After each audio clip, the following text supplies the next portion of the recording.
سلام علیکم. آپ سب پر سلامتی ہو. رمضان المبارک کا بابرکت مہینہ اپنے اختتام کو پہنچا. اس کا آغاز اپنے ساتھ بے انتہا خوشیاں، رحمت، برکتوں کی بہار اور آسانیاں لے کر آتا ہے. ہمارے گھروں میں یہ مہینہ مہمان بن کے آیا. ہم نے اس کے فیوزات، برکات کو محسوس کیا. رمضان کا مہینہ ہماری زندگی میں، ہماری شخصیت میں بے انتہا تبدیلیاں لے کر آتا ہے. ہماری سوچ، ہمارا عمل، ہماری منزل اور مقصد تبدیل ہو جاتا ہے. ہم اپنے سے زیادہ دوسروں کا خیال، دوسروں کا احساس، دوسروں کی فکر کرتے ہیں، اور یہی مقصد ہماری زندگی کا ہے. اپنے لیے تو سب جیتے ہیں، مگر دوسروں کے لیے جینا، دوسروں کے لیے آسانی پہنچانا، اپنے سے پہلے دوسروں کو دعائیں دینا، دوسروں کے ساتھ اپنی عطا کردہ نعمتوں کو شیئر کرنا، لوگوں میں بانٹنا، لوگوں کو خوشی دینا، یہ اصل مقصد حیات ہے. ہر وہ شے جو اللہ نے بنائی ہے، ہر شے کا مقصد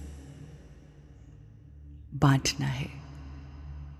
چاہے درخت ہو، پانی ہو، چاند ہو، سورج ہو، بارش کا برسنا ہو،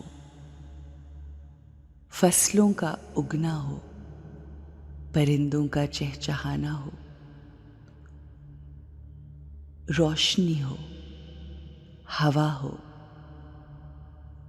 خوشبو ہو، چرند پرند ہوں، نباتات ہوں، جمادات ہوں، اللہ کی ہر پیدا کردہ شے کا مقصد دینا ہے، شیئر کرنا ہے، دوسروں میں بانٹنا ہے، اور بانٹنے کے بعد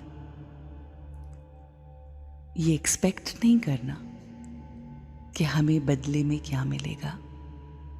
یہ سب کچھ انکنڈیشنل ہے. ہمارے رب کا پیار بے لوث، انکنڈیشنل ہے. اسی طرح یہ رمضان المبارک بھی یہی سکھاتا ہے کہ ہمیں اپنے ارد گرد لوگوں کا خیال رکھنا ہے.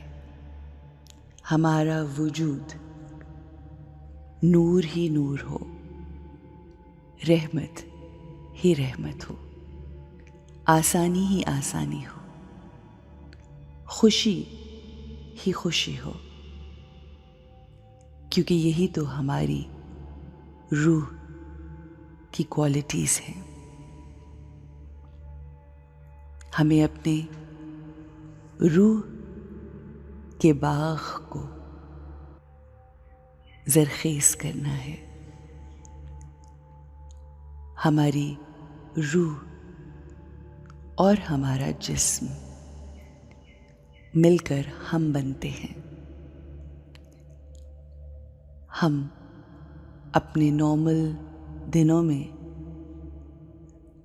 فوکس اپنے جسم پہ رکھتے ہیں، لیکن یہ مہینہ ہمیں یہ سکھاتا ہے کہ ہمیں اپنی روح کو کیسے پروان چڑھانا ہے،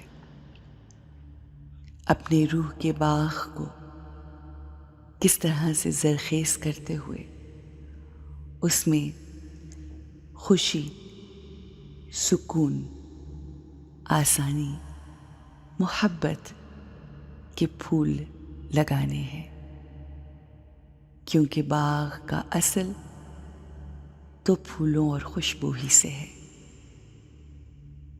ہمیں اپنی روح کی پرورش کرنے کا موقع رمضان المبارک میں ملتا ہے، مگر اب جب ہم رمضان المبارک کے اس بابرکت مہینے سے